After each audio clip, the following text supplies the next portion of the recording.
Ooh, it's getting a little sensual with the mic.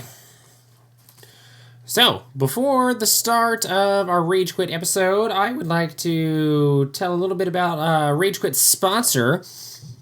So, welcome to another episode of Rage Quit, the husband and wife duo that discusses video games every week. Rage Quit is sponsored by AFK Clothing Co. Are you a gamer? Do you enjoy games? Then check out AFK Clothing Co. for all of your gaming apparel needs. As I record this, I am sporting an AFK green sleeve baseball tee that I absolutely love and wear every week. We'd never be sponsored by something we didn't like. And if you'd like to support the show, head on over to AFK Clothing Co., link in the description below, and type ASI in the promo code box to get 10% off your next order. As always, just follow the bear, and now on to the show.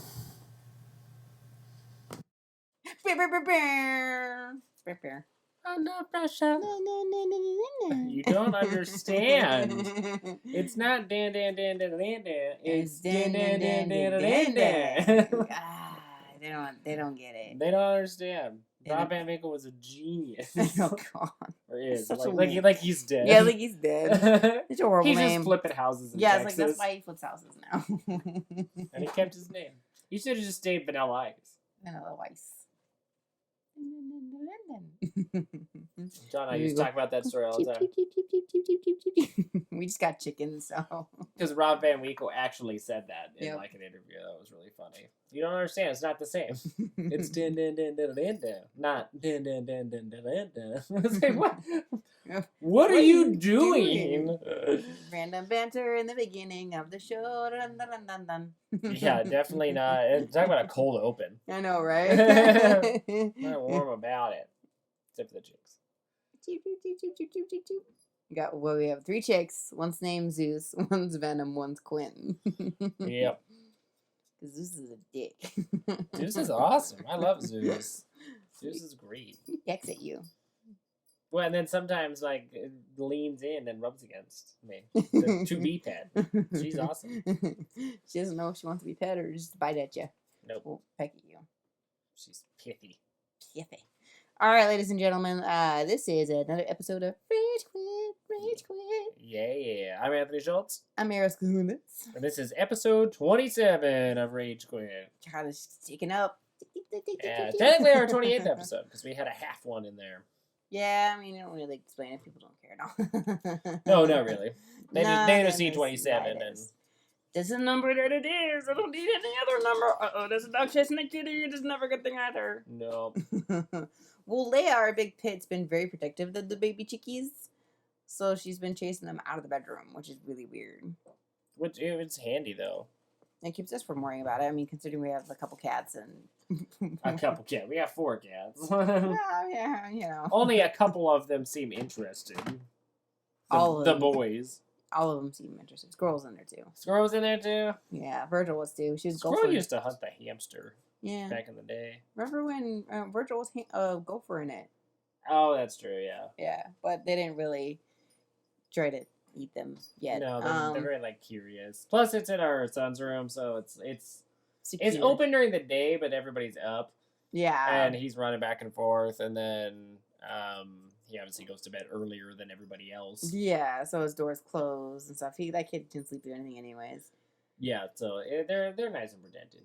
We're just super And it's excited. one of the warmer rooms in the house anyways. Yeah, we're just super excited to get chickies. Yeah, we're gonna we're not gonna make it, I guess. They're gonna make us eggs. So It was like, we ain't doing nothing. We're gonna take care of chickens. Yeah, but we're gonna eat their eggs, not the chickens themselves. That's a too far across the line, in my opinion. Well, and obviously not. We name them. Yeah, most people don't name your food. Yeah, you're not gonna name them. You're gonna eat them. Yeah, eat them. So. Anyway, so this is a kind of specialty episode. We call it the Rage Talk. Like a TED Talk. But a Fred Talk. So we're just kind of like, shut up. I was going along with it. So we're just gonna kind of talk about whatever in this one. Nothing specific. I mean, games, obviously. Yeah, video games. Well, I mean, it's a video game podcast. Yeah, we're gonna talk about politics. Oh God. We're gonna do a deep dive into the Oh no. Spanish-American War. Oh Lord. That made my brain hurt. That'd be like the driest podcast ever. I know that there is for sure like a podcast somewhere. That's probably history centric. That okay, my back itches. You know, somebody is just got their panties wet for that topic right there. It's like, oh, not listening to this podcast. Well, no, they're like, oh, I love history. Yeah, let's listen to it. That's always a good thing. You guys stop and go lay down. There's just a few critters. We pretty much need to just own a farm. We may not have a farm, but we do need a farm. Which is funny enough. We want a farm. Yeah, we will eventually buy land up north and have this place as well. Yeah, by land and by sea. No, we're landlocked, so it'll just be by land. Oh, you ruined my joke. There's a lot of lakes. Hey, bitch. So I was thinking, I've had this conversation, I think, not necessarily before with you per se, but with other people. It's just like, we've seen this with our kid and with talking with other parents as well, how just important it is for kids to play older games. It's just like, they don't ever get the value. Get squeezed through there. And like the block, the the bits and how it's edited in the game itself. Yeah, and I think that's super important. I mean, it's like, it's history. Mm-hmm. I mean, at this point, but it's important. I think there's a good, he's obviously... Our son, yeah, is obviously going to play games. I play games all the time. Yeah. So it's like, it's our business revolves around it. He sings doom. Yeah, and so I don't know. I think it's important though that he gets to see where it started. Mm-hmm. And then work his way forward. He needs to start on Pong or something like that. But I still feel like he needs. No, he doesn't need to go back to the Atari 2600 or the Magnavox Odyssey or anything like that. The NES. And those systems, we have the NES and the Genesis, which is we covered this in a 64 Bits of Rage. It's the fourth generation of consoles, but that's a good starting point. Like the 8-bit generation, is a good. Well, it's like we talked about before. It's like we can't necessarily get arcade games. Like we can because they're actually. They have the reproduction ones now. But the reproduction ones, you can own them in your home. What's the whole point of going to an arcade? Yeah, it's not the same. You're not gonna encapsulate the same kind of spirit or nostalgia. And no, for granted, we missed out on that too. So then you get that's not something we can share with them because we haven't experienced it. Well, no, but I'm just saying it's just I don't want our son or even just kids in general to miss out because I've talked with other parents too, who are oh, this is my favorite cartoon or my favorite video game, and I try to get my kid to play it or play with me, and they're like, oh, the graphics are so bad, Dad or Mom or something along those lines. Yeah, they hate it because they're bad. And it's you kids in your high-tech freaking HD fucking, shit right here. It's like the old man, get off my lawn, don't fucking make fun of my games here, I'm gonna take all your technology away. Well, it's one of those things where, gamers nowadays, we really do stand upon the shoulders of giants, because none of these games would exist. None of these new games would exist without, without Pong, without, arcades, Breakout, without, and if you want to talk about just NES or Genesis, Sonic the Hedgehog and Mario and faster. Yeah, and obviously some of those characters, that's why I think it's a good place to start is in that generation of consoles in particular, and then kind of move forward. It's because those characters are so relevant. Yeah. So you might as well see where they came from. You're just a little bit past arcade, where a lot of the Nintendo ones started on, but. Yeah. Well, the thing is, I think, too, in a good kind of hand-in-hand is, same with, the cartoon aspect. We start our son off with, older cartoons and stuff that we like, and it's just, some of the new age, quote-unquote, cartoons, I'm I'm not having my kids watch freaking Bubba Guppies or some shit like that, It just seems, nonsensical. No, it is. And the cartoons we had were weird, on top of it, but it's I see stuff now, I'm this is, way weird. Yeah. Adventure Time. That's an adult one, though. Still, kids watch it. It shouldn't. Yeah, no, it's more like along. I mean, Rick that's and like when Morty. we were young watching like Beavis and Butthead and stuff. Like, yeah. There's a Beavis and Butthead Genesis game too. Oh that God, I did not know that. That I played in like the 90s. Yeah.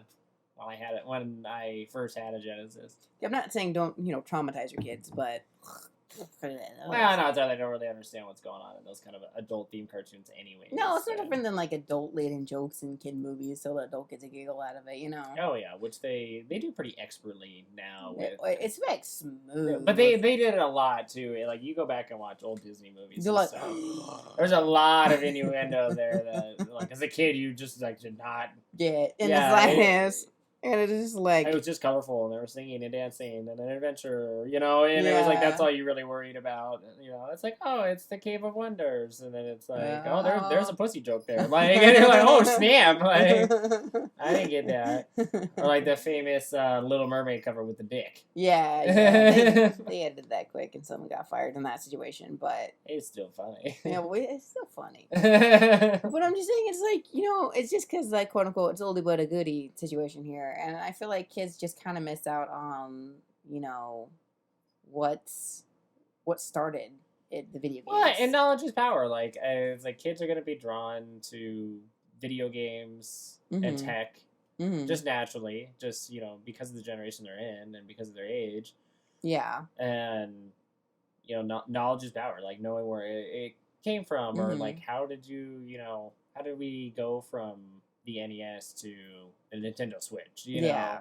What were the iterative steps there? How does that technology work? How does how does the programming work on it and stuff? That could propel kids to want to get into computer science or engineering or things like that too. Kid dreams of being a computer science major. You're just a weirdo. I don't think I didn't dream to be a computer science major. I dreamed to be a lawyer. Oh, Lord. And eventually folks, that's Anthony for you. And Anthony in a nutshell. But no, I mean, I think it could help people. That makes you feel any better, and I absolutely hate people. So. I think it could like propel kids then into adulthood to have like a deeper understanding and appreciation of an art form they love.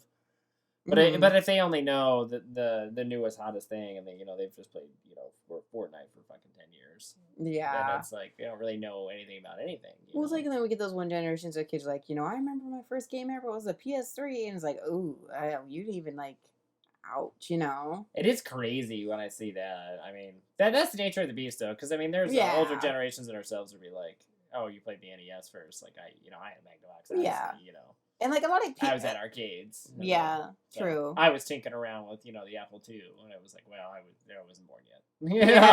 Or I wasn't a toddler. Yeah, and I just feel like, I don't know. That's my opinion. What do you think? I know you essentially agree, but I'm like, what do you think is too far with having your kids experience things? I think children should just in general experience as much as possible within like their realm of like understanding. So I'm not saying like indoctrinate them into like, and people may disagree with me with this, but don't indoctrinate your kids into like politics and religion and like controversial, like very heavy kind of stuff. Like don't do that. But as far as like pop culture and like technology and things like that are concerned, like comic books even and books and music, I think kids should be predisposed to all of it. Yeah. Whether it's stuff you like or not, I don't think that really matters as well. Like, it's, find classics of maybe a music genre you don't particularly listen to. They'll, And then I just think that gives kids more of an understanding of everything going on around them, and then pop culture also kind of like lends credence to intelligence, really, like your knowledge of it and of history of like our culture. Yeah. Which is really important. And you can start to like draw connections and stuff, and then they can pick their favorites, and maybe video games isn't their thing, maybe it's music, maybe it's film or something along those lines. But they can kind of draw parallels then between like mediums and stuff. In my opinion, it provides like critical thinking, like comprehension. But if it's just very flat and monotone, like there's no music, there's no movies, there's just video games, there's just Fortnite and Minecraft, and that's it. And then it's like you're narrowing the scope so much for your child that you can't possibly create like, well, that's drawn Minecraft back to, like, because the child knows about, SimCity. Yeah. And Maxis Entertainment and stuff like that, Mhm. and then it's like, well, how did that, and it's like maybe that could draw an interest into college years about civil planning or something. It seems silly and like first like fetched, but there's an opportunity at least there for Mhm. those threads to like be created or to Mhm. like be drawn, and if it's just such a small scope, there's never any possibility. There's Yeah. nothing to tie anything to Mhm. because you only know of one or two or three things. Like, but if the more little bubbles that you fill in, Mhm. the more that web fills out, and I think that just lends credence to, like I said, comprehensive thinking and like critical thinking. Yeah. Well, it just sparked my interest because, like, I know we just did the review copy of Twin Breakers, and it's just an oldie but a goodie. They essentially brought back an old style of game, obviously revamped it, stylized it, and made it to now comparatively. Yeah. But it's just like, watching you play that game and just thinking, reminiscing about when I was a kid and what I played. And for granted, my parents didn't really play games or anything like that, but it's like, as a parent, you like try to, you know, have your kid do what you want, but maybe they like a different genre of game. You let them explore. Yeah, exactly. And if they don't even know, like Twin Breakers is a good Mhm. example because I listened to a couple of Colin Warriors podcasts after Twin Breakers Mhm. released, and there was one that was really cool. I think it was Sacred Symbols Plus, which is Mhm. like a Patreon exclusive, but it was him and the developer and now co-owner of Lily Mo Games, and the Mhm. two of them were talking, and there was like a lot of people who were younger who had Yeah. never played a Brick Breaker Yeah. Yeah. ever. That's what I mean. They didn't even know what it was. Like they didn't even know that was a genre, that was a style of game. Mhm. And then it's like those people did have like complaints about it Yeah. because they were like, it's too hard, or the Oh, music loops. That was it's another oh my big god, complaint. I was like, well, it's an 8-bit they're game. the quick levels, like, and Yeah. it's actually not that difficult. It's just a style of game you haven't played. It's not Fortnite. Yeah. It's Yeah. not, Apex Legends. It's not Call of Duty. It's like Mhm. it's an arcade game Mhm. for consoles. And like you said, modernized on top of it for now, but still that genre. Yeah. And so it was just kind of crazy to like, have you never heard of a Brick Breaker? Even Because I Bubble grew up with Popper or anything like like that. Well, Candy Crusher, Breakout and yeah, it's stuff. not really a brick breaker. No, but Breakout was a Yeah. huge one. Mhm. Came out in like 1986. So it was Yeah. like that one I had played before. Or no, Breakout was earlier. Was it Arkanoid? No, Arkanoid was the first one. Arkanoid was the Breakout called Arkanoid. I might be mixing the dates up on those. Regardless. Yeah, I was like, I don't know, that's too far back for me. I was in the 90s, you Yeah. know, early 90s here, but I still played the old games, so, I think Breakout was the first one and Arkanoid was later. Yeah. Regardless, I can be corrected on that. But I don't know, that just kind of blew my mind that it was Mhm. like, so those two guys, Mhm. the ones that made Twin Breakers, are my age, Mhm. and I'm only 31, Yeah. and they're paying homage to like a classic genre that they grew up with and played. Yeah. And Colin Moriarty was then also talking about how like there was only two other Brick Breakers on the Mhm. PS4 store at all, Yeah, and then it's and like theirs was the third. obviously people are complaining about it, like especially the younger pups out there, because they haven't played a brick breaker type game before, and they're like, it just like blew their mind. Oh, this game sucks. Like, no, this game's way Yeah, it's better. like too difficult. It's unfair. It's unbalanced. And I was like, well, I was able to like, and I wasn't very good at it at first. I Mhm. haven't played a Brick Breaker in ages. It wasn't Mhm. like I hopped in and I was like a whiz at it or something because I played Brick Breakers What? all the time. But it was like in less than a week, I got a platinum on it. Like platinum trophy was fair. Yeah. Like all the trophies were fair. Probably took 7 to 9 hours, which is what I said in my review. Mhm. And You're the working on gameplay the was Vita like, now. yeah, I'm working on the Vita Platinum. The gameplay was varied, like, Yeah, it was, and I thought the chiptune music was great for it, and being on a loop made and sense. They're it's like, short levels, not to be so a dick, chiptunes always looped. I don't care who the fuck you are. You're not always getting some advantageous music. Music's always looped. Like, I don't know how many times we said Oklahoma song today on 76 or something along those lines, or the dunna dramatic music. Everything's looped. I don't fucking, you playing your Fortnite shit, and I'm sure there's shit looped on there. You're just weird. Well, and that's kind of a weird complaint because there's a lot of gamers that don't even listen to music when they play games. So I find that to be an unusual complaint anyways. A lot of gamers will listen to music. Yeah. And just play. Like, if they play Call of Duty online and stuff, they'll just listen to their chat and listen to music. Yeah, it was it's not like they're listening to the ambience, like... Oh, yeah. No, because orchestral music of Call of Duty Black Ops in the background. Like, that's not a thing. Like, well, it's like with, like, Doom Eternal's got, like, a great soundtrack, and it's meant to, but at the same time, I still hear the same tune a lot of the times. Oh, yeah, absolutely. Yeah, you can pick out the same kind of tracks, or, like, as action's about to ramp up, or it's ramping down, it's like they use the same portions of a track. It's a weird complaint, in my opinion. I thought it was a weird complaint, too. I get complaining for music if it's bad music, like you're doing a sad scene and it's happy music. You know what I mean? Yeah, exactly. That makes sense. If, like, you have a huge AAA budget and team for making a game, and they have, like, an audio designer who has a choir, or whatever that person needs to do the soundtrack, and it's a single looped chiptune, and it's, The Last of Us, like, it just wouldn't speaking fit. of The Last of Us, let's bust into that cookie right there. That's just a quick bust in the cookie. So news-wise, I can't, I think I called it that it would be postponed indefinitely. Not for the reason you had that, though. No, not the whole COVID thing, no. But I knew they were just, like, pulling a teaser on us and be like, I'm not coming out yet. Because wasn't it supposed to come out on the PS4? Yeah, Last of Us Part 2 is a PS4 exclusive. So I feel like they hold it off indefinitely so they can release it on the PS5 when they can.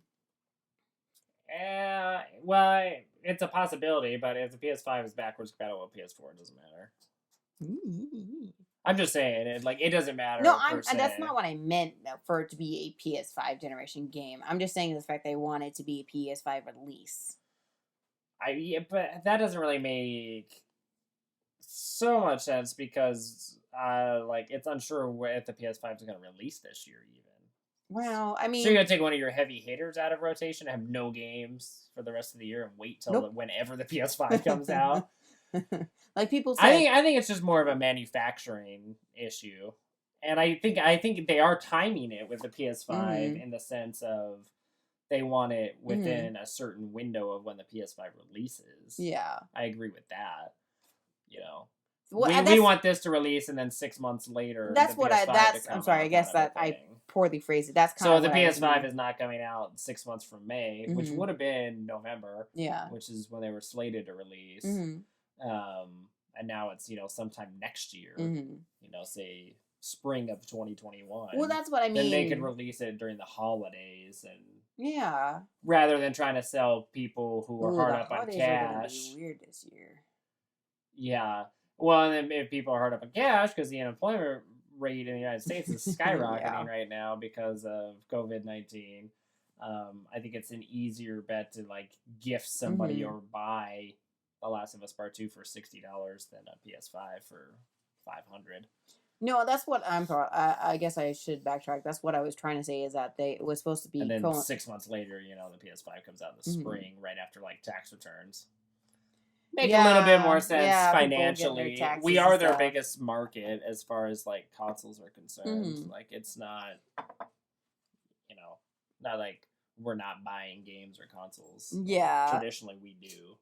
No, and I agree. That's what I was trying to say. I guess I just phrased it poorly. It's just the fact that they... I thought you meant that they'd wait until the PS5 no. I always meant because that's what they were planning on doing because it's backwards compatible. It's I've got this great game, or they'll wait to get it both, or they'll have a really cool bundle or something like that, like they always do. And it's it's pushed back because the PS5's release is pushed back. Well, we don't even know that. Sony says that they're going to hit this winter. But they're going to push back The Last of Us Part 2 and May. I just feel like that seems I just feel like weird. PlayStation should just fucking bend over, say we're sorry, and admit that they have to push it back because of this. They all should. Microsoft and Sony should both be like, we're Microsoft, not doing this. And in my opinion, it's the right thing to do. It's fiscally irresponsible on the behalf of the consumer. It's the right thing to do. Like, don't shove out these consoles when, by the time the holidays roll around, people were just probably going to be getting back on their feet. Mm-hmm. And then going into the busiest time of the year and still wanting to have all the food that knows the holidays, all the gifts, everything that comes along with it, decorations, you know, visiting family, because we'll probably be able to, hopefully, you know, come the holiday season time. And so, I don't know, kind of burdening, I guess, society with a console that you can only launch once. Yeah. Seems kind of foolish on both ends, because it's like, well, you shouldn't expect consumers to spend $500 when they're really hurting. Even with it, like they just started a job. And they might just be able to do basics, if anything. Yeah. And if you got a 7-year-old who wants, you know, a PS5 or something, and every other year, normally that would have been fine, you know, within your finances and your budget. And now you can't. I said 7-year-old, but you said 5. Whatever. Little kid. Well, I'm not giving my fucking little kid a PlayStation. Bastard. Oh my god. No, but I agree. It's a lot of stress now, and then if people don't buy them anyways, they're not gonna make the money that they need. So it's like, they're what's like, the point? Damn if you don't. Why don't you just say, damn it, let's wait? Like a lot of, but not damn it if they don't. That's the thing. What do you mean? Like, if they don't release it during the holidays, they would be fine. They'd have longer to work out any kinks, longer to shore up production, price points, first party exclusives, like launch titles. Like, they're giving themselves more time, and they're big enough companies to wait. They can recoup in mass till next year. No, that's true. That's what I'm saying. They're not really losing much, like, kind of a thing. But they stand to lose a lot if they follow through on their plan. Well, that's what I was... it's, again, poor turn of the phrase. I was just simply saying that they just need to stop thinking of it like that, you know, they're going to miss out on if they don't release it sooner than later. They just need to, you know... They just need to be transparent and open in this period. A lot of people aren't, though. They're not, especially big companies, but it would benefit them really well. The studios and publishers well, then who have people would take it with, better. like, you know, hey, thank you for thinking of me. Then it makes me want to buy it even more. That's what I mean. Because you may not get that dollar amount right now, because you feasibly can anyways. But you will get market share. You'll get goodwill. You'll get consumer points. You know, social media points, or whatever you want to call it. Like, you will get that faith in, you know, a consumer base. And so by the time it does roll out, or by the time these games start finally coming out, because manufacturing is available to do so, people will go and buy them. Yeah. By just waiting until, you know, the dollars are there. But you've already built up all this immense goodwill by just saying, we're not going to do it. Because of these reasons. Not because, like, you know... You guys need to spend your money on other stuff. Like, you don't worry about this kind of a thing. Like, and then just run sales, like, on your old stuff. You don't have to do new stuff. I'm not saying give away your new crap for free. They're a business. No. But they've brokered so many deals over the years, and they have so many, like, old games that are just sitting in the stables. Well, they're remastering a bunch. So you could focus on that. Cause I know a couple, you know, an extra game or two for, you know, Xbox and PlayStation Plus, and you know, run really steep discounts to get people enticed, and then just be open and transparent. They need to. I feel like we can't. The parts are too hard to come by. Like, manufacturing's been down. Like, we feasibly can't anyways, and we think you should spend your money elsewhere anyhow. Yeah. So focus on yourselves and your family, you know, paying your rent and your mortgage and food, you know. Taking care of your kids, you know, because a lot of people don't have... And we're rolling out, you know, next spring. Yeah. Or holiday 2021, you know. You can get it then.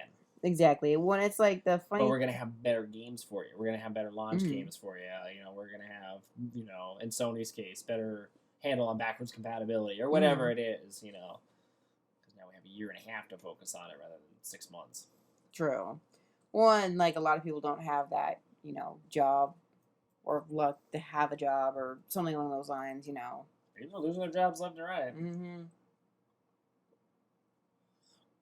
It's not only taking a toll on people mentally as they're trapped inside or physically because they've contracted the virus, it is financially now. Yeah. Which then can take a toll or add on to mental and physical kind of burden. Yeah. But in full circle here, it's just insane to see just that big change and stuff. And I feel like it is crazy to see Last of Us Part 2 delayed. I didn't think that was going to happen. I thought we would get through the ones that were announced, like through June. Sekiro. Probably, I was thinking like Ghost of Tsushima. Ghost of Tsushima is what I was thinking about, Sekiro. And there really isn't much announced past that, and that would be it. Yeah. That would kind of be, like... Is Ghost of Tsushima still coming out? There hasn't been an announcement saying that it's been pushed back, but it is a first-party Sony game. Well, it's like a Fallout's new game, or patch, free DLC, whatever you want to fucking call it, is pushed back a week though. I know Final Fantasy has been pushed back due to the fact that it's not the online copies, but the physical copies got pushed back. Yeah, just because of manufacturing and shipping. So, and that makes sense. And they've made sure to like follow through on the pre-orders if you pre-ordered them through Square Enix. So if you pre-ordered through them, you will get your copy. Yeah. And then they've released the physical copies early in some territories already. Which is bullshit. It's not one of ours. Yeah, it's not out until the 10th. Yeah, the 10th of April. And it's already released in, like, Australia and New Zealand and East Asia and stuff. Fucking bastards. Yeah. And then digital copies that obviously you'll be able to get a hold of. Well, that's the one thing I told you, too. Don't throw away your pre-order for your physical copy. Yeah, I'll just wait on that one. Yeah. For whatever reason, I think this year, weirdly enough, is already better gaming-wise than last year. For games, I agree. Last year was kind of a dud, in my opinion. We had, like, Borderlands 3, which you picked as our game of the year, But then you had, like, cool ones like Days Gone, which fucking got pushed under the rugs, and... Days Gone and Devil May Cry 5. Just really good games that just got pushed on the rug, and then it's, like, really either weird games or remakes, like we talked about, how we both don't feel like should be game of the year, just like, we win. This is all was out. Yeah, Resident Evil 2 in particular, yeah. But already we have, like, Resident Evil 3 Remake, Doom Eternal, Animal Crossing. Not that one. Last of Us, I assume, I mean, it's delayed indefinitely, so hopefully it comes out this year. Ghost of Tsushima, hopefully. Ghost of Tsushima, so it's like, that's already that lineup, yeah. That's just through till June kind of a thing, as far as the old release dates are concerned. But true. That already is a better year, in my opinion. Yeah. Well, and I was thinking, too, it's like, we've already got a bunch of great games and still some coming out, and it's just, people definitely need a break from reality sometimes. Oh, yeah. That's why I think pop culture is amazing. Thank you. Well, it's like, shit, Amazon rolled out with all the movies that were supposed to be in the theater. Yeah, well, I think all the other video services did, too. The ones that we don't use, like Vudu and stuff like that. But, yeah, they just rolled out with that shit. And they're like, well, you can't come see it. Here you go. It's like, oh, shit. Which is really cool, because it's like, they're still operating as a business, because like, they're still making money. Yeah, because you buy it or rent it or whatever they have offered. But obviously all the theaters are closed right now, so it's like you can't, and you shouldn't but anyways, then if you go to a theater to watch a movie. movie. But if you think about it, they're cutting out the middleman. Yeah, but it'll be like the death of theaters. Yeah, I know. Is the thing. Like, and I mean, they're helping like the studios and definitely, the production teams, the actors, the studios that make these wonderful films. But theaters have been doing well for a long time anyways, and now they're closed, Yeah. That's a little bit rough. I'll be curious to see how many theaters, like one of the big like conjectures is once we start opening back up and hopefully, the curve has kind of been flattened and then it starts dying off, however long that may take. There's a lot of restaurants and establishments that aren't going to open. Yeah. Once they close during this, they're closed. Yeah. I wonder how many like theaters and things like that will be the same kind of way, especially small theaters. It's going to be a big change for sure. Devastated. Although I did read an interesting article where drive-ins, the few drive-ins around the country are doing well. That's because you're in your car and you're away from people. Yeah, so exactly. But you can go to the theater, which is funny. That's such a throwback You know what? You keep putting your feet on my chair. It's such a throwback. I remember going to the drive-in. God, this was years ago, and you just picked the radio station that was on in your car. Yeah. You're watching the movie. It was really cool. Yeah. There was one up north. I saw the one kid. with the mermaid, the pirates with a mermaid in it.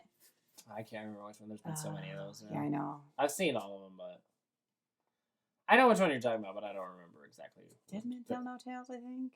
That was one of them. I know that. Yeah, but that's the one I saw in the drive-in. Yeah, there's one up north of here for the longest time. When I was really little, we went. It'd be kind of cool to see like the. There was another discount theater too up off of Sprague by that Kmart. Yeah. Right behind the grocery outlet. That was a theater. Oh, I didn't know that. Yeah. I used to go there all the time when we first moved back to Spokane. Talk about the death of a theater, but the rebirth of a drive-in. So I have a question here. So we're going to kind of jump gear. How do you feel about pre-ordering not pre-ordering games, because that's just a given, but pre-ordering games with cool stuff? That's an interesting question. That's what I mean. Like, we've done that a few times. We did that with Horizon Zero Dawn. You did it before we were even together. Does that make the game more enticing when they get cool shit? It does for me. So, I mean, generally speaking, the market is going more towards digital downloads because it's convenient, which I totally get. Like, you can get it day one. You can have it preloaded on your system. Well, sometimes day one's the day before because time zones. Yeah, exactly. It released, midnight on the East Coast. It's 9 o'clock it's here. 9 p.m. here. Yeah. So, I think that's really cool. Like, I mean, I see why people do it. It's convenient. It's easy. You can have it the moment it releases. Yeah. And that's cool. Like, you don't have to leave your house. You can just have it done. Or you can even do it on your phone and have it pre-downloaded if you're at work or something. Yeah. And that's pretty nifty. For me, though, I'm an eternal collector. I love having physical copies of stuff. There's a nostalgia kind of property to it from when I was a kid, having those cartridges. Well, that's what stems back into, again, having your kids play older shit. Yeah, exactly. And he's surrounded by all that stuff, stuff that's a few years old, and then, stuff that's also 30 years old, 40 years old, We have a console record player in the living room from 1969. Well, I got that free for Father's Day. We use, we use the records. Yeah, that's true. That functions. But they have new shit on there, so. They do, yeah. It's a mix of old and new. The console record player itself is, from 69. But. Music's from 2020 or 2019. Yeah, and then there's stuff from the 1940s, that we also listen to in the same breath. That'd be you. Well, like big band, like Frank Sinatra and Nat King Cole and stuff I like. But. Yeah. Again, there's Anthony for you. But I mean, yeah, it just kind of feeds into that. Like, yeah, it's especially enticing. I'll go through and decide what edition of a game I want. Because 9 times out of 10, I'll get the physical copy. There's very rarely where I'm like, yeah, I don't. Yeah. I just want to play it. Usually discounts. Like if it's a game I didn't pick up right away, and then it's discounted, a year or two later. Well, that makes sense. Like 15, 20 just bucks. to download it real quick, play through it or play it instead of like. The only thing that'll make me change my mind on that is if I check on like Amazon or something and it's cheaper for a physical copy than the days sale, later. Yeah. Then I'll order it. Because it's like, well, if I'm going to spend $30 on this game right now, maybe it's a few dollars cheaper on Amazon. And if it's like, oh, this is $25, then I'll just order it and wait. Yeah. It also doesn't bother me to wait. Yeah, a lot of people are so goddamn impatient nowadays. Yeah, like it doesn't bother me to wait like a few days or a few weeks to get something. Yeah. Like, I actually find enjoyment in the anticipation of something coming and opening something. It's a present. It is. It's like a present you buy yourself, and it comes from Amazon. You many times, like, especially I like that. within the last couple months, which is like how much shit we ordered off of Amazon, and it's like they open up the front door. Oh, there's a package. I don't remember what I ordered. And there'll be a stack of packages some days. And I'm like, oh my god, it's Christmas. There's a stack of packages today. There's all your stuff. Yeah, it's my Razer and mouse and headphones, Razer headset, Razer mouse. Like work from home, and then my teas and stuff because I'm weird. I got cable zip ties. That's what I got today. I got the better equipment. Yep. But no, I prefer, and it is and then to boil it down, probably closer to the heart of your question, I do sift through like what pre-orders offer. If it's a game I really want, or I'm getting a physical copy, which I pretty much already said that I normally get a physical copy anyways. It's really cool when you see something like Yeast Memories of Zelda remasters coming to the PS4, and it's $40, so it's not even a full price game, which makes sense. It's a remaster of a Vita game, so it's like I get that. But it's got all these collectibles and like trinkets and stuff with it that are really cool, and I'm like, trinkets. That's awesome. Like, $40 and you get this awesome collector set. How much did you spend on the Fallout 76 one? I think it was $200 plus tax and shipping because it came with the power armor. There it is. I wanted the power armor. There it is, folks. And I missed out on the Pip-Boy. Yeah, because you weren't fast enough. Yeah, they're really by like hard. 10 seconds. Yeah. And it was like, I was watching the Fallout 76 announcement. And you went to look at it, and it was already gone. No, the Fallout 76 one was the one I got because I was watching it, and they're like, now available to pre-order now. And I was like, to Amazon I go! And I pre-ordered 2 of them. Because you were Van Dusen was one for Van Dusen and one for myself. And then it was like, nah, it's only online kind of a thing. You couldn't play so it. I let one go, and then I kept one for myself. Yeah. Yeah. And so it was like... Why did you get the Pip-Boy one? I didn't get the Pip-Boy one. I really wanted the Pip-Boy one, and that was one where I didn't see like the announcement. It was like a couple days later. Like, oh, you can get the Pip-Boy Collector's Edition of Fallout 4. Instead. And then... It was already gone. It was already gone, and so it was like... That's why when Fallout 76 was releasing, it had the power armor Fallout helmet. 4, okay. I was like, oh, I'm getting that one because I missed out on the Pip-Boy one. We got the Fallout 4. That's right. I got it right away, but I got it out of work at the time because it was like, oh, I missed out on the pre-order for it. So I used our employee discount and bought it. Like, yeah, it was like super cheap by then. I know, and it's like we got the Aloy one, and there's a couple which the Aloy statue is really cool. Sucked that we missed out on like the Days Gone one with the statue, but then again, you can still get it. Well, I was just gonna bring that up too. How do you feel about when they re-roll out those types of things? If it's not a re-release of an Old Collector's Edition, I'm fine with it, which they rarely ever do that anyways. If it's just like you're getting a hold of like a surplus stock of a collector's edition that you really want, then I'm down with it still. It feels just the same. Really? As if, I pre-ordered it or got it on day one. The only ones that... I'm trying to think. In my mind, it's kind of like a variant comic book. Or not a variant comic book, but a second printing comic book. Yeah. So you want like the first edition. And then if it sells like gangbusters, they'll do like a second print. It'll be usually like the same cover with a different color. Yeah. Instead of it like a red hue, it'll have a blue hue or something. And it's like it'll say second printing on it.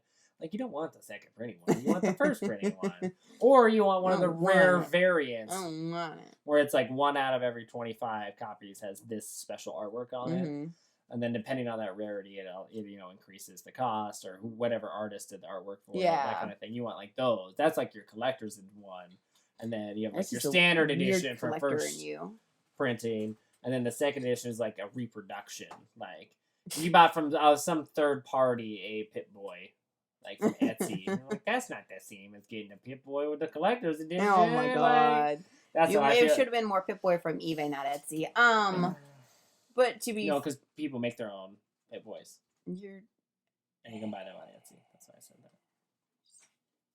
That's how I feel about that. It's analogous to comic books. I thought I was... But a lot of people don't read comic books, so... Yeah, I was like... That's why I explained it. Backtracking here, it's like, I thought I was a collector when we got together. Shit. I was wrong. Shit. You're like a guppy in the same pond. Why you got a guppy it? Oh, you're the guppy. I'm not a guppy. Throw things at you. You're such a pain in my butt. Like the big catfish on the bottom, just pound after pound. Oh my god. Yeah. You should have seen, I think, when you first... Funny story time.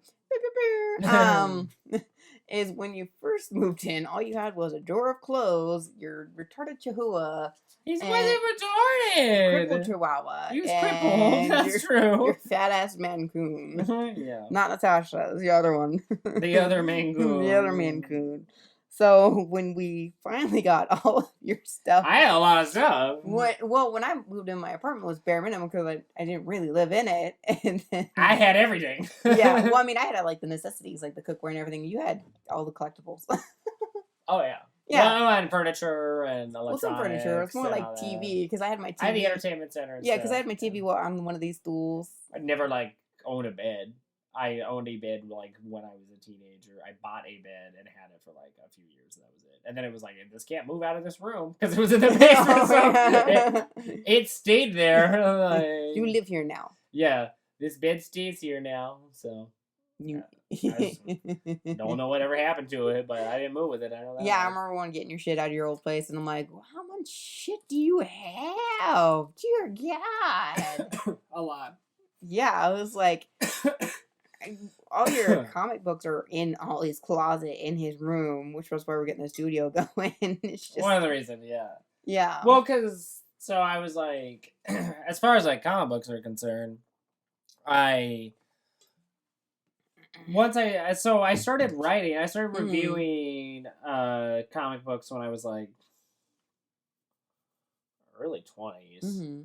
It's before I went back to school, but anyways, when I started, it was like, this will just be fun to do. I'll be able to write. Mm-hmm. That was my like aspiration, because I was like, I know when I go back to school, I want to get my English degree. Yeah. I'll just write about something I like, and it was a new hobby at the time. I was like 21 or something, or 20. Mm-hmm. And so I started collecting like random comic books, just characters I liked. You know, I was like, Wolverine, that's cool. But it'd be like, Wolverine number whatever, or X-Men something. They all didn't make sense. Yeah. I didn't really know how comic books like functioned anyway, so it was just like, that's cool. Whoa, and then I was like, I like this one, I like this one. And it's like, they have all the other ones around it is the story. That's how you get a trade paperback. But anyways, I started then like reviewing and writing more and more and more as I was like collecting, because I was just starting. And then I hit it big. And it was like, I was doing comic book film reviews. They were just starting to take off, too. Yeah. It was like... in the beginning and throes of it. Yeah, because Iron Man came out in 2008, and I graduated from high school in 2007. Yeah. So it was like, I was right in there. And so it was perfect. And then I figured out how like comic books work. And well, then I was talking to artists and writers who were working on, the big Marvel event or the big DC event and stuff, and doing interviews and doing film reviews and stuff. So I started drawing like money. Well, then then also my day job lined up at the time, because I wasn't working very much. The good old days. Yeah, it was fantastic. Well, now? I was like working like 8 to midnight.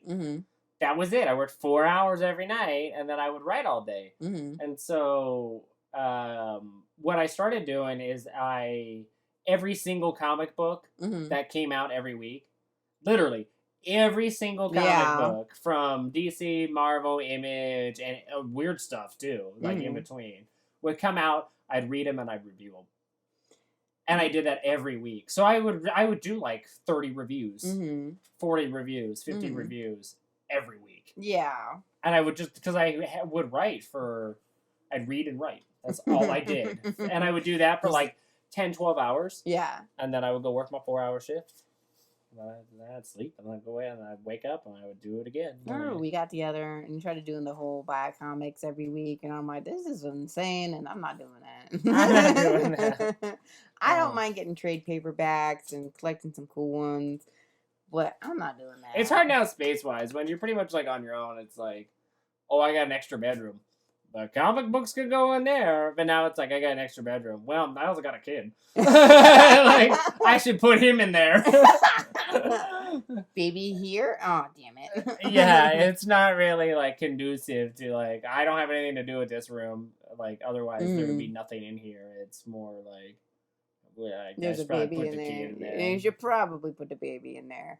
But also in the same breath, I mean, that's why people get bigger homes. But at the same time, we just wanted a big yard. So plus, my focus shifted. I stopped writing about comic books, and then I fell behind by a few years, and so now I just cherry pick what I want to read and catch up periodically, kind of a thing.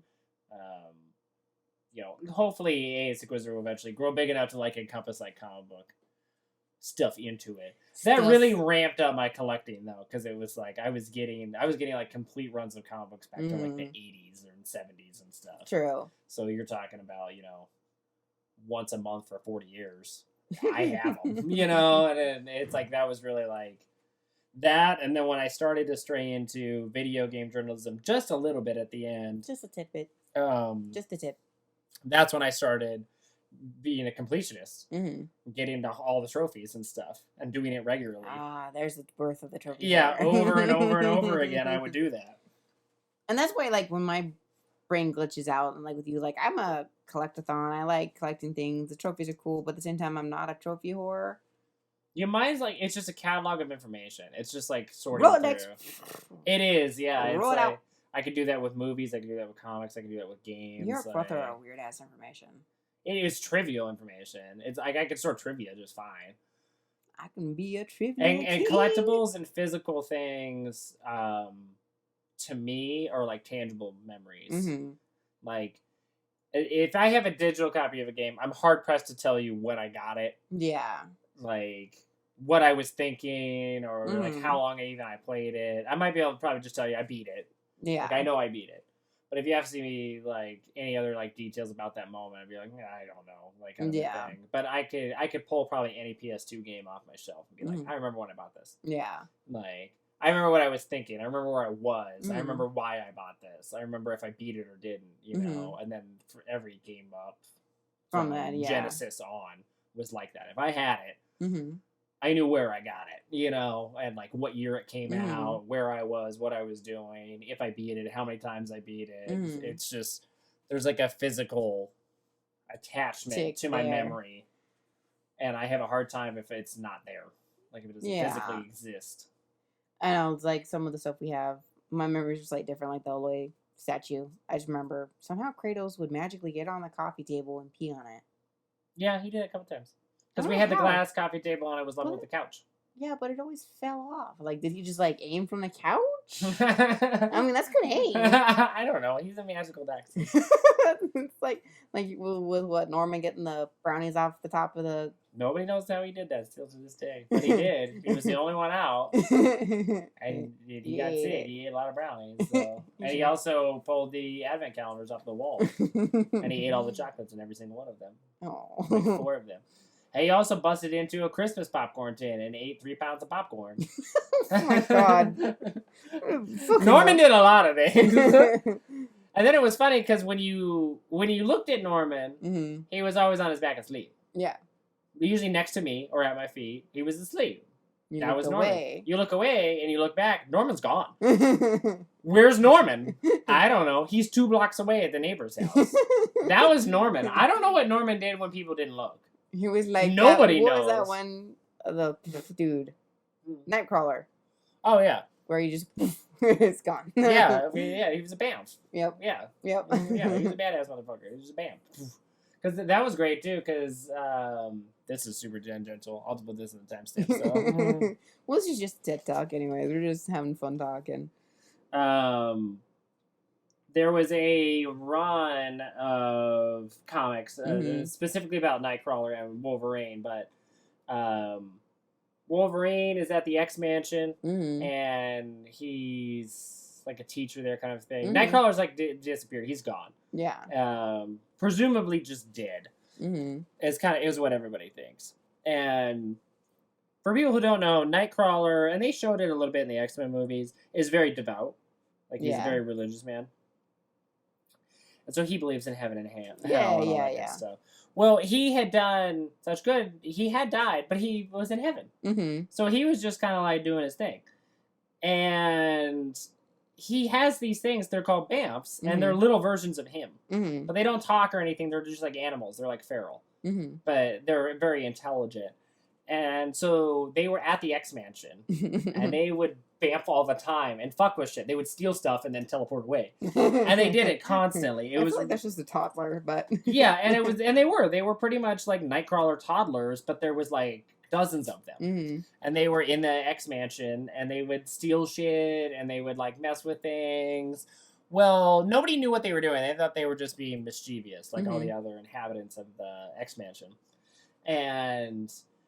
Like, Beast had his, like, laboratory underneath the X-Mansion, and he was always constantly complaining about the Bamfs because they kept stealing shit from him. Mm-hmm. Well, they found out that what the Bamfs were doing was they knew that Nightcrawler was like in another dimension. And that he was still alive, technically. They didn't know that he was in heaven. Nobody did. Yeah. And so they were scrounging for parts to build a portal, an interdimensional portal to transport themselves so they could go rescue Nightcrawler. But they don't talk. So they create this portal and then they disappear, and then like in this random like maintenance room, like boiler room down in the sub-basements of the X-Mansion, they find this portal that the Bamfs built of all the shit that they stole.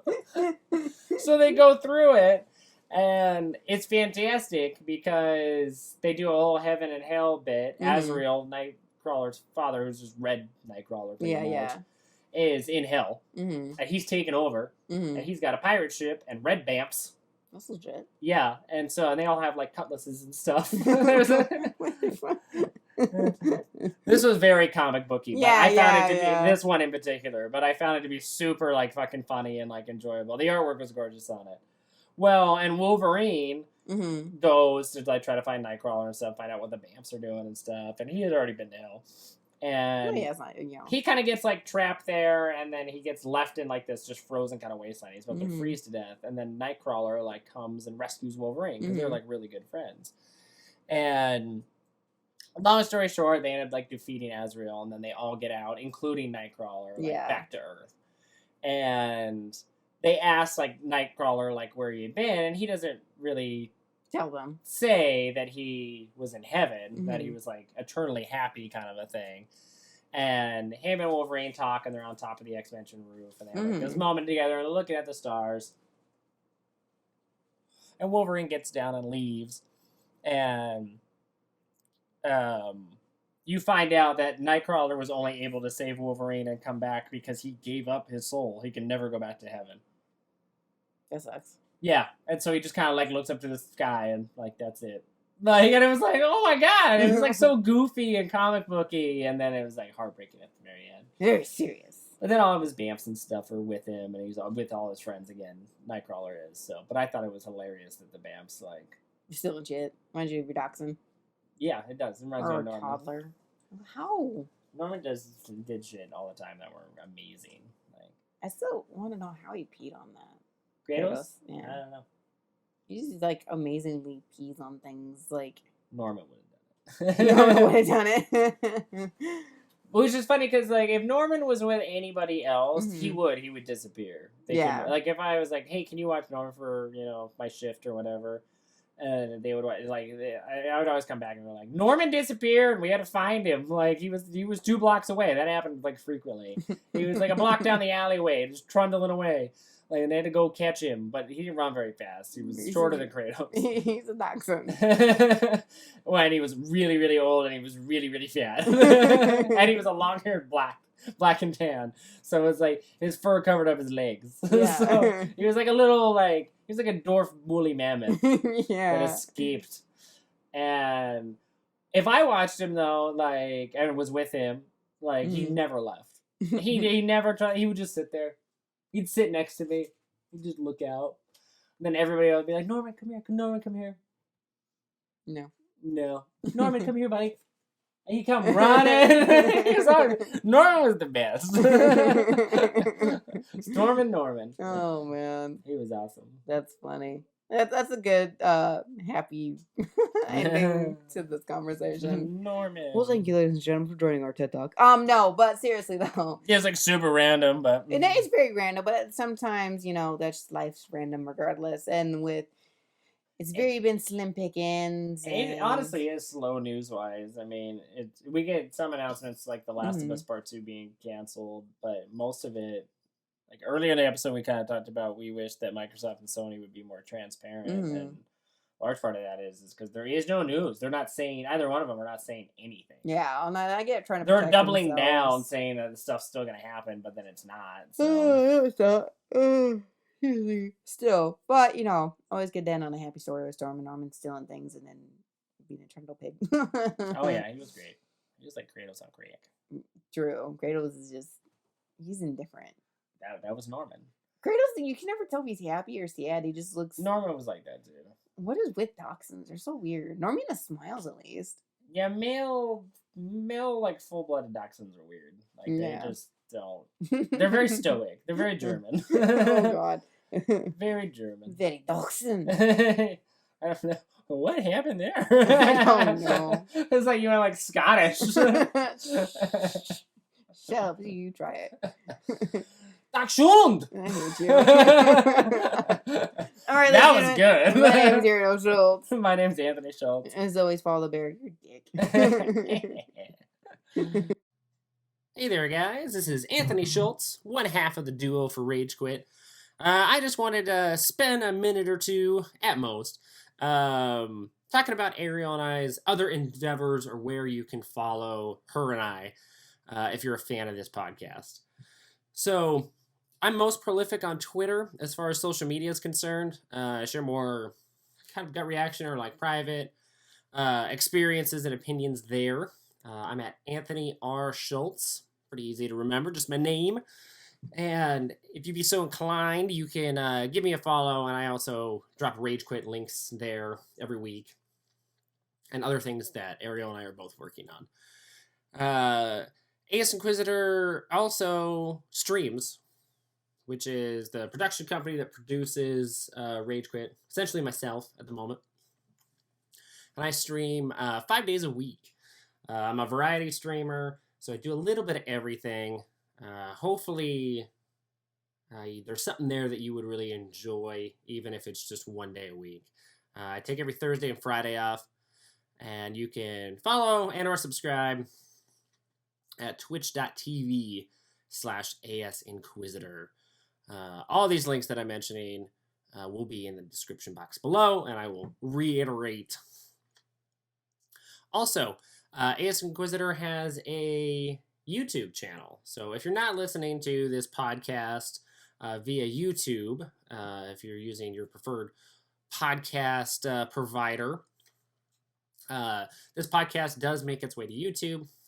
We will eventually be recording not only our voices, but also ourselves when we do the podcast. We're just working on some equipment issues right now.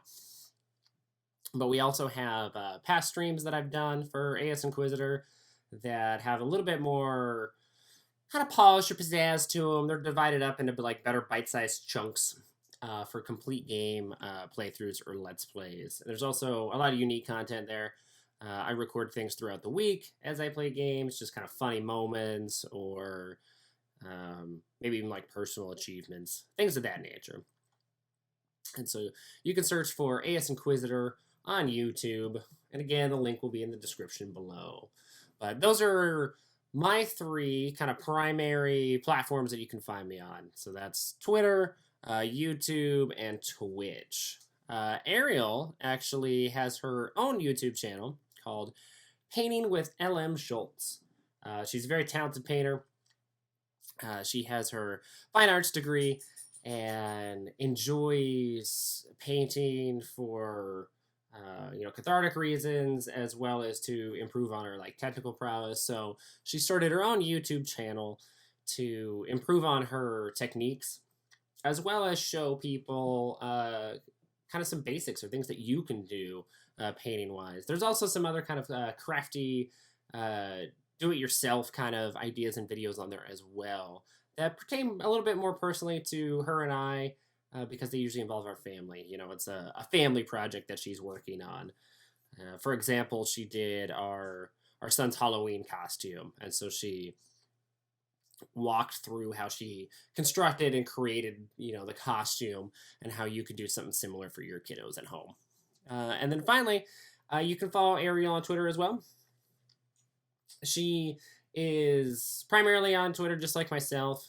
We don't really indulge in too many other social media platforms, save for maybe Instagram. I don't think we're as active on there. Ariel might be, more so than myself.